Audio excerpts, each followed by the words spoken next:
Hi, You Can Heal family. We are reading Exodus chapter 27 today.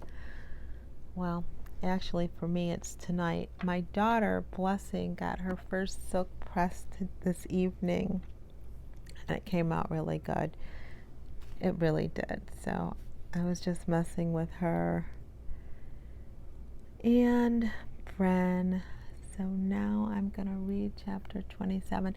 And I told Blessing not to bother me on the live tonight because we're going to go live and do our introduction, or I'm sorry, chapter 1 and our new book, Codependent No More. But then I said, you want to pop on and show your new hairdo? So I don't know if she will. We'll see. But if this is your first time, I'm Shena Major. Blessing is my daughter. If this is your first time and you don't know who I'm talking about. And we've been reading the Old Testament, having a good time. And now, honestly, the last couple of chapters have been a little boring, but I'm pressing through and getting some good knowledge and getting blessed. So just hang in there if you're hearing things that aren't really moving you. Just stick with it and persevere. Right? Keep going. Don't give up on it. Just keep going because we are reading every single word in the Old Testament. Amen? Without further ado, then, let's get started. Exodus 27, the bronze altar. Using acacia wood, make a square altar 7.5 feet wide, 7.5 feet long, and 4.5 feet high. Make a horn at each of the 4 corners of the altar, so the horns and altar are all one piece. Overlay the altar and its horns with bronze. The ash buckets, shovels, basins, meat hooks, and fire pans will all be made of bronze. Now, all I keep thinking of is the altar's bronze, but the other chapter, everything was gold. Oh, this altar. Well, I mean, if you think in terms of the Olympics, a bronze medal is still really good, right? Considering all the other people who were competing. Yeah, that's what I'm thinking about reading the Bible. Verse 4, make a bronze grating with a metal ring at each corner. Fit the grating halfway down into the firebox, resting it on the ledge built there. For moving the altar, make poles from acacia wood and overlay them with bronze. To carry it, put the poles into the rings at 2 sides of the altar.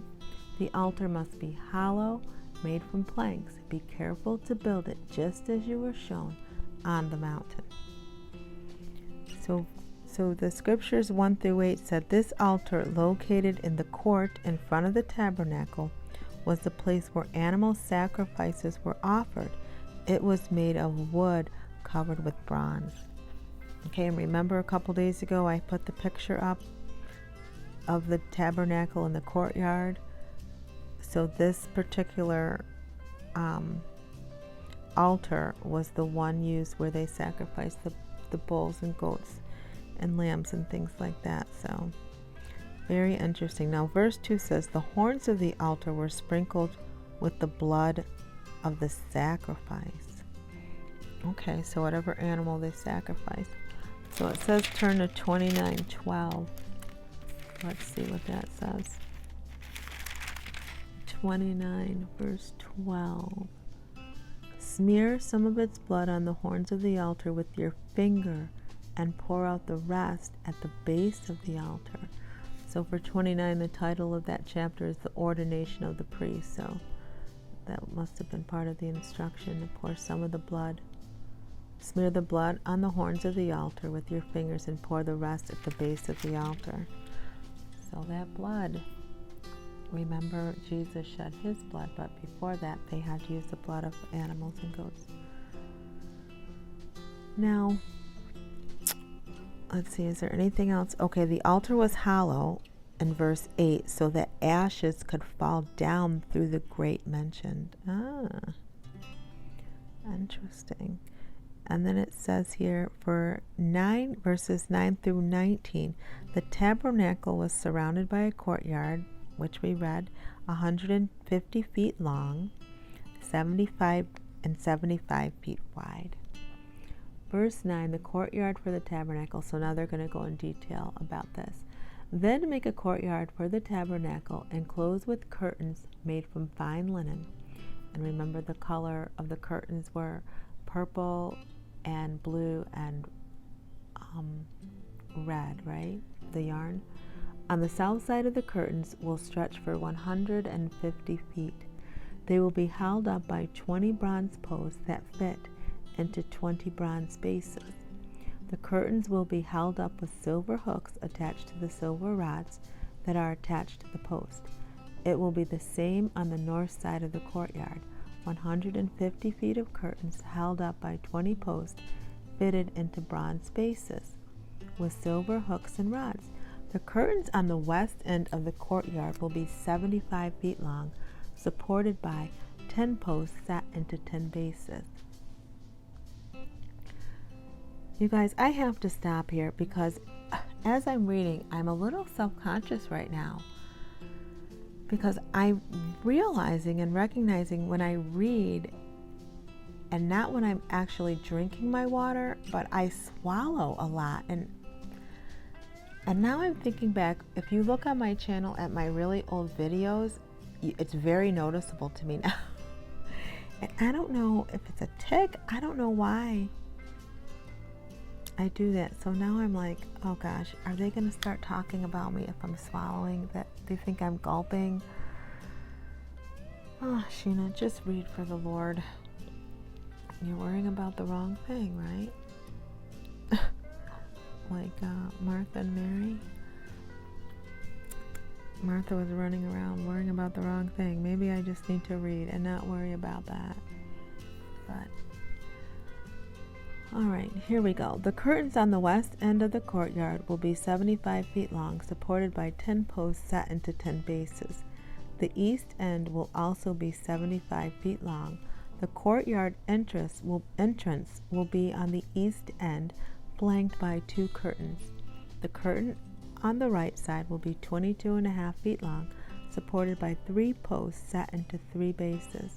The curtain on the left side will also be 22.5 feet long, supported by 3 posts set into 3 bases. And this just reminds me of the details. Like God likes the details.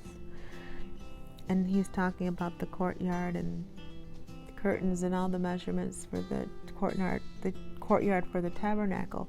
But think about it in terms of your life. Like, he cares about every single detail of our lives, everything that goes on, everything that we're interested in trying to do, goals we have. He cares about all the details of your life. You can heal family. Every last one. That's mind-blowing if you really think about that. Verse 16, for the entrance to the courtyard, make a curtain that is 30 feet long, fashion it from fine linen, and decorate it with beautiful embroidery and blue, purple, and scarlet yarn. It will be attached to the 4 posts that fit into 4 bases. All the posts around the courtyard must be connected by silver rods using silver hooks. The posts are to be set in solid bronze bases, so the entire courtyard will be 150 feet long and 75 feet wide, with curtain walls 7.5 feet high, made from fine linen. The bases supporting its walls will be made of bronze. All the articles used in the work of the tabernacle, including all the tent pegs used to support the tabernacle and the courtyard curtains, must be made of bronze. The oil for the lampstand. Verse 20. Tell the people of Israel to bring you pure olive oil for the lampstand, so it can be kept burning continually. The lampstand will be placed outside the inner curtain of the most holy place in the tabernacle. And remember when I read that article that I researched about the lampstands and the oil, like they never stopped burning. There was always someone there to make sure. And that reminded me, Jesus is the light of the world. Like, he's like always there. He never stops like caring about you, wondering how you're doing. listening to your prayers. He's like always available, always ready. His light is always there, shining upon you. So I'll read verse 21 again. The lampstand will be placed outside the inner curtain of the most holy place in the tabernacle. Aaron and his sons will keep the lamps burning in the Lord's presence day and night. This is a permanent law for the people of Israel, and it must be kept by all future generations. That's really good. On the bottom here in the reference, Hebrew and the tent of meeting outside of the inner curtain in front of the testimony. What is that, verse 21? Okay, so let's see how this works. Verse 21, the lampstand will be placed outside the inner curtain of the most holy place in the tabernacle. Aaron and his sons will keep the lamps burning in the Lord's presence day and night. This is a permanent law for the people of Israel, and it must be kept for all future generations. And it says here, Hebrew and the tent of meeting outside of the inner curtain in front of the testimony. The identification of some of these gemstones is uncertain. Okay, that's chapter 28. I'm still trying to figure out what this capital T reference means. Hebrew and the tent of meeting outside of the inner curtain in front of the testimony. Maybe that's where the lamps were burning, the oil lamps. That must be it. In the tent of meeting outside of the inner curtain, right in front of the testimony. Maybe that's what that is. Perhaps. All right, verse 27-21. Let's see. It says, the oil used in the lampstand was obtained by beating or pressing olives. The oil was to be pure, the best. We are never to offer God anything that is mediocre. Ooh, that's good. That's good. The oil they used in the lampstands were pure olive oil.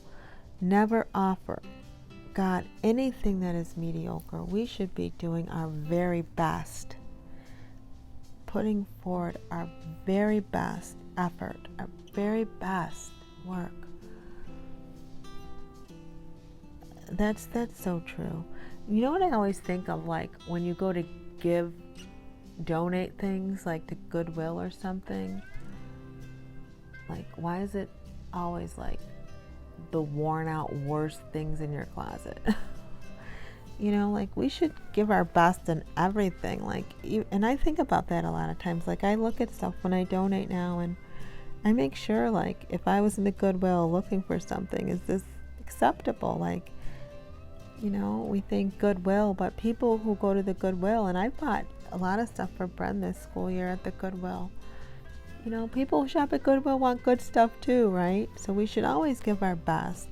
And that's just the first example that comes to my mind. But even when we're like, even as I'm reading the Bible and going through it, and I kind of felt a little convicted a couple times because I've rushed through, or when I'm doing the Jesus calling, like trying to fit it in before the daycare kids show up. Like today the doorbell rang, but I want to do my best. Like I want the post to be consistent at the same time, so I'm trying to like get all this stuff in and uploaded before that time. And I don't know, we just need to do our very best to God. Nothing mediocre ever, right?